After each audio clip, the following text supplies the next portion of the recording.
Welcome back to Future Scope News.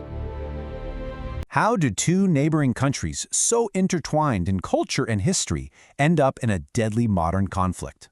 Today, we're diving deep into the dispute between Thailand and Cambodia, a fight that's all about ancient stones, colonial maps, and a rivalry that is just as intense today as it's ever been. And at the absolute heart of it all is this, the Preah Vihear temple. I mean, look at it. Carved into this dramatic cliff way back during the height of the Khmer Empire, it was a sacred place for centuries. But in our time, it's become something else entirely, a symbol of a much deeper, much more volatile conflict. And make no mistake, this wasn't some distant historical spat. As recently as the late 2000s, this thing blew up in the actual warfare. This quote from the International Crisis Group really shows you just how serious it got. We're talking rocket-propelled grenades, mortars, and machine gun fire. This was real, modern combat. All right, so let's start with what actually triggered the violence. Let's talk about this fight over stones. You know, it's almost hard to believe, but the military clashes, the real fighting, erupted over this tiny piece of land, just 4.6 square kilometers, right around the temple. See, while a court decided who owned the temple itself decades ago, the land surrounding it was never clearly defined, and that left this dangerously vague zone that both countries claim as their own. So to really get how this happened, we have to go back in time. Back to a time when the whole idea of a border was completely different. This is where the colonial line comes in. It's really fascinating, you know? Before Western powers showed up, the idea of a hard, fixed border just didn't really exist here. Power kind of radiated out from kingdoms, creating these overlapping zones of influence. A single village might even pay tribute to more than one ruler. It was a totally different way of looking at the world. And then this happened. In the early 1900s, France, the colonial power in Cambodia, signed treaties with Siam, what we now call Thailand, to draw a sharp, definitive line. The map the French drew in 1908 put Preah Vihear right inside Cambodia. But fast forward to 1954, the French leave and Thai troops move in. This all led to a huge case at the International Court of Justice in 1962, which ultimately gave the temple to Cambodia, basically because Thailand never officially objected to that French map for 50 years. And this quote from Sengkuk Lee just hits the nail on the head. The fight isn't just between Thailand and Cambodia. It's a clash between two totally different concepts of what a border even is. One that's ancient and fluid, and another that's modern, rigid, and was basically imposed from the outside.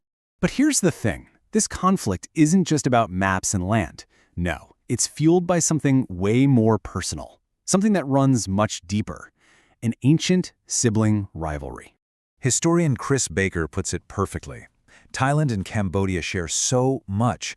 Religion, art, royal traditions, even folklore. And it's that very closeness, that similarity, that makes the rivalry so unbelievably fierce. It's basically a fight over who is the true heir to a shared, glorious past.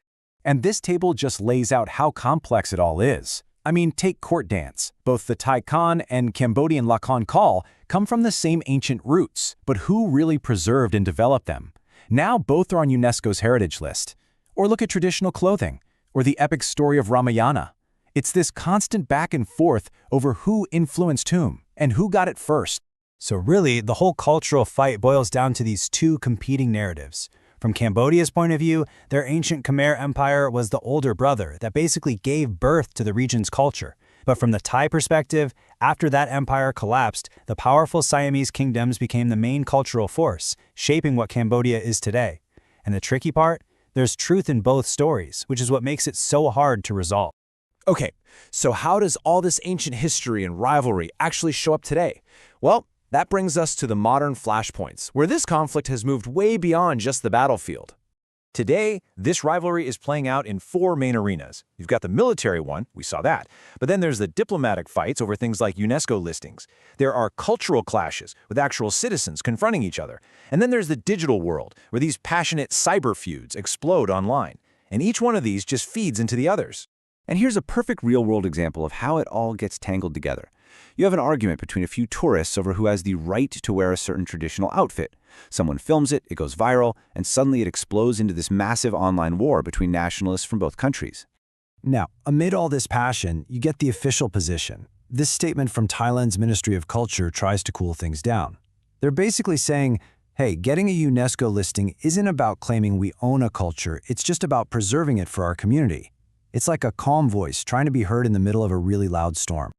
But as intense as these fights over the past are, there might be another reason this dispute is being kept alive, and it has everything to do with a massive prize for the future. Yep. Hiding just beneath the waves of the Gulf of Thailand is what could be the real reason this conflict is so hard to solve: a gigantic, untapped reserve of oil and natural gas. We are talking about a 26,000 square kilometer disputed zone at sea. And for decades, all the political heat over the land border has made it totally impossible for either country to go in and explore this incredibly valuable area. The whole economic situation has been so frustrating for both sides. They actually signed a deal way back in 2001 to develop the area together, a total win-win. But then, when the temple dispute flared up again, Thailand just scrapped the whole agreement. Now, though, with Thailand's own energy needs growing, there's a ton of new pressure to finally sort this out and make a deal. In the end, as journalist Sujit Wangthes says here, the only way forward is to move past these old divisive stories. It's about focusing on what's shared. It's a tough path, for sure, but it's pretty essential for any kind of lasting peace or shared prosperity. So, it leaves us with this big question, right? When histories are this tangled up, and when the future depends on sharing resources, what does it really mean to own a border, a culture, or even the past itself? If you found this video helpful, don't forget to like, follow, and stay tuned for more insights right here on FutureScope News.